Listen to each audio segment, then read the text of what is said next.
For many freshman students at Elon University, college is a way to change their image or who they were back in high school. For this transgender student, it was a nice way for him to start over and meet people who did not know his birth name or past. Diego Pineda has the story.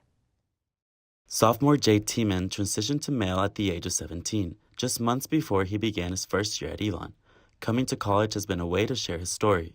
I wish that I had somebody when I was a teenager who would help me out more, I guess. So I'm really interested in LGBTQIA advocacy, especially for youth, because if their parents aren't supportive, they pretty much have no one else on their side. Despite Elon's high rating on Campus Pride Index and its resources, students such as Tiemann have had to deal with misgendering, harassment, and anxiety.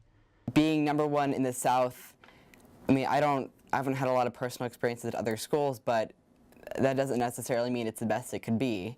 Being #1 out of an area that's known for not being super LGBT friendly doesn't necessarily mean it's actually that good overall. Tiemann says one of the reasons he came to Elon is because of the amount of universal restrooms. While there are 120 universal restrooms on campus, he says the locations could be more accessible. I still push for that because I remember how it feels to feel like I didn't have any other options, and for non-binary students and staff, they don't have any other options where they feel safe either. Tiemann is one of the few students that is a part of the university's 10-year strategic plan.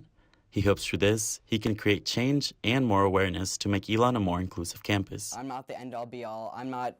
I can sit here and tell you my experience, but I definitely can't define the transgender experience, if there even is one. You know, it depends on where you come from. You know, I also have very supportive parents and families, so I feel like I can be more outspoken than other people because I do have those privileges to fall back on, so I feel like I have a duty to use those privileges for good.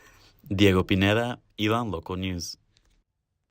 For more about Tiemann's experience, pick up a copy of The Pendulum this Wednesday.